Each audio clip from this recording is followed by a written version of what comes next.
ओह अल्लाह तेरा शुक्र, फाइनली आज धूप निकल गई थी। और ना सबसे पहले मैंने क्या किया कि जितने ब्लैंकेट्स थे और किल्ट्स थी मैंने सारी बाहर फैला दी थी। आपको पता है कि इस विंटर में ना जब कि धुंध पड़ रही होती है तो बिस्तरों में अक्सर नमी आ जाती है। तो मैंने सोचा कि फ़ायदा उठाया जाए और लगे हाथों मैंने साथ ही मशीन लगा ली। 4-5 दिन हो गए थे कपड़े वॉश ही नहीं किए थे और इतने ज़्यादा कपड़े हो गए थे, लेकिन ठंड इतनी ज़्यादा थी कि मशीन लग ही ना सकी क्योंकि हाथ पाँव इतने सुन हो जाते थे और बहुत ही शदीद सर्दी थी मुल्तान में। तो अच्छा, यहाँ पे अब मैट्रेस निकाल दिया था बच्चों ने कहा था अब हमने मैट्रेस नहीं बचाना, उन्हें चारपाइयाँ डालनी थी सिंगल बेड के साथ अपने रूम में। तो अब यहाँ पे मैंने इस हॉल की सारी सेटिंग करनी थी, आज डीप क्लीनिंग करनी थी। कितने दिन हो गए थे हमने घर में मोप नहीं लगाया था। उसकी रीज़न ये थी कि सर्दी बहुत ज़्यादा थी तो फ्लोर ड्राई ही नहीं होते थे और घर मज़ीद और ठंडा हो जाता था। एक तो ऊपर का पोर्शन, ऊपर से धूप भी नहीं निकल रही थी, तो इस वजह से ना सोचा था कि मोप नहीं लगाएंगे जब तक धूप नहीं निकलती। तो देखें जी, यहाँ पे एक राउंड मैंने धो के निकाल लिया है और बाकी ये कपड़े, और कपड़े देखें कितने ज़्यादा हैं वॉश होने वाले। तो अभी तो बेडशीट सहती थी, वो मैंने सोचा था नेक्स्ट राउंड में वॉश करूँगी। और गाइस 10:30 बजे मैंने मशीन लगाई थी और फाइनली मैं कपड़े वॉश कर लिए थे सारे, तकरीबन सारे कपड़े वॉश कर दिए थे। ये देखिए सारे वॉश करके फैला दिए थे और ये तकरीबन 12 बजे का टाइम था। और मेरी कोशिश थी कि इनको धूप भी अच्छी तरीके से लग जाए ताकि मैं शाम को ना इनको उतार के अंदर रख दूं। आपको पता है रात को फिर फोग पड़ना स्टार्ट हो जाती है और दोबारा से कपड़े जो हैं वेट हो जाते हैं। और साथ ही मैंने ना जब मतलब मैं साथ साथ राउंड निकाल रही थी कपड़ों के और साथ साथ मैं क्लीनिंग भी कर रही थी। और ये देखिए मैंने हॉल भी सेट कर दिया था, इसको अच्छी तरह से झाड़ू लगाया, मोप लगाया, सारी सेटिंग की।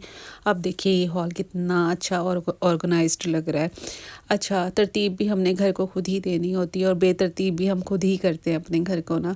तो आज सोचा था कि ना किचन की भी डीप क्लीनिंग करनी है, मतलब किचन का फ्लोर भी गंदा हो रहा था। ये देखिए सारे मैंने अच्छी तरीके से झाड़ू लगाया, फिर मोप लगाया पूरे घर में और माशाल्लाह माशाल्लाह सारा घर नीट एंड क्लीन हो गया था। और अभी मेरे बर्तन वॉश होने वाले थे, लेकिन सबसे पहले ही मैंने क्या कि मैंने सोचा कि पहले घर की अच्छे तरीके से सफाई कर लूँ। बर्तन तो एक साइड पे पड़े हैं, मैं फिर वो वॉश कर लूँगी बाद में।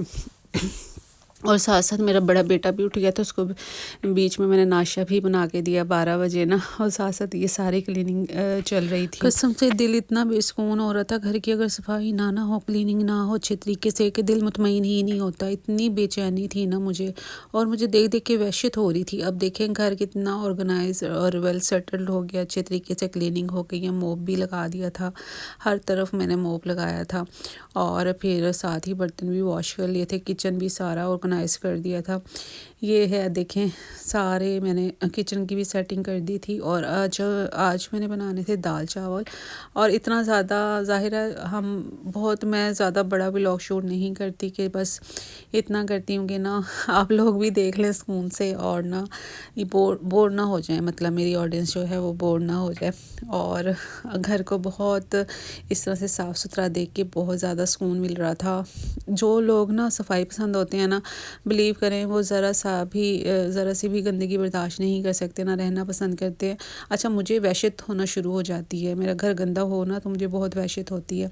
अच्छा, ये मेरी क्लाइंट का ड्रेस था, एक ड्रेस उनका स्टिच कर लिया है मैंने और एक रह गया है, तो वो भी इंशाल्लाह मेरी कोशिश है कि मैं जल्द से जल्द स्टिच कर लूँ। और इतनी ज़्यादा सर्दी थी ना तो कपड़े भी सही बताऊँ स्टिच नहीं हो पा रहे थे। मेरे पड़े हैं, मेरी बेटी के कपड़े स्टिच होने वाले पड़े हैं।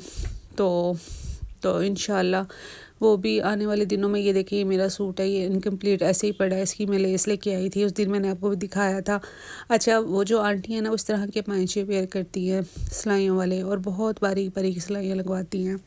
अच्छा, मुझे अक्सर कहती हैं कि टेलर के बाद ना मुझे सिर्फ तुम्हारे हाथ की स्टिचिंग पसंद आई है। और जब मैं घर अपना छोड़ रही थी ना, वो मुझे बार बार कह रही थी देखो तुम यहाँ से ना आ जाओ, तुम यहाँ से ना आ जाओ। मुझे तो टेलर के पास जाना भी अजाब लगता है, कपड़े सिलवाना भी अजाब लगता है, क्योंकि उनको ना घुटनों का बहुत ज़्यादा मसला है। तो तब मैंने उनसे प्रॉमिस किया था, आंटी अच्छा आप ना परेशान ना हो, जब भी आपने कपड़े स्टिच करवाने होंगे मुझे कॉल कर देना, मैं आके ले जाया करूँगी आपसे ना, और आपको दे भी जाया करूँगी। तो वो इतना खुश हुई ना, कहते बस मुझे तुम्हारी यही आदत बहुत ज़्यादा पसंद है कि तुम कोऑपरेटिव बहुत हो। और अच्छा, ये वाले जो मैं कर्टन्स लेके आई थी ना, तो मैंने इसको वापस कर दिया है, क्योंकि इसका जब गर्मियों में इशू बनता कि अगर बहुत ज़्यादा मतलब हम फ़ैन वगैरह जब चलाते ना तो ये बहुत ज़्यादा उड़ते, तो इस वजह से ना ये लाइट वेट थे, मैंने ना मेरे दिल को नहीं लगे थे। मैं ले तो आई थी, मुझे अच्छे बहुत लगे थे, लेकिन ना एक तो इसकी बेस वाइड थी और ना फिर मैंने सोचा कि नहीं, अब मैंने डिसाइड किया कि ना मैं कर्टन्स की बजाय ना चिके लगाऊंगी।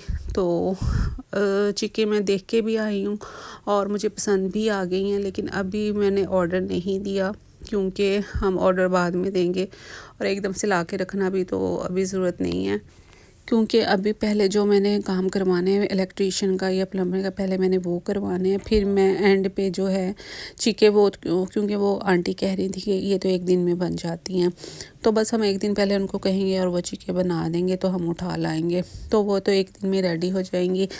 मैंने अपने हस्बैंड से बहुत बातें सुनी इसके पीछे, कहते हैं हाँ तुम यूँ ही करती हो, पहले लेके आ जाती हो फिर बाद में कहती हो मैंने वापस करना है, मैंने चेंज करवाना है। खैर वो जो शॉपकीपर था वो तो हाँ आपको बताया था, वो सालों से ही हमें जानता है, तो उसने ना कोई तरद्दुद नहीं किया, उसने आराम से वापस ले लिए थे ये सारा फैब्रिक और मुझे पेमेंट वापस कर दी थी। तो तब हम घर आ गए थे, ये मैंने आपको ना अपने लास्ट व्लॉग में भी शेयर किया था कि मैंने कर्टन्स बनाने हैं, फिर मेरा इरादा बस चेंज हो गया था, क्योंकि ये जो कॉटन सॉटन स्टफ़ है ना तो इसके ना मुझे वैसे ही नहीं पसंद कर्टन्स वगैरह, मुझे वो सिल्की पर्दे ही अच्छे लगते हैं। लेकिन क्या था कि जिस एरिया को मैंने कवर करना है ना वो कर्टन से भी कवर नहीं होगा, क्योंकि ये जब फ़ैन चलेंगे ना तो ये उड़ेंगे तो फिर बेपर्दगी होगी। तो यही डिसाइड किया था कि ना हम चिकें ही लगाएंगे, चिकें जो है हैवी वेट होती हैं और फ़ैन चलाएंगे तो वो उड़ेंगी तो नहीं कम अज़ कम। तो बस फिर ये फ़ाइनल हो गया था, अभी इसको वापस कर दिया था। फाइनली थैंक गॉड कि उन्होंने रख लिया था। आपने बहुत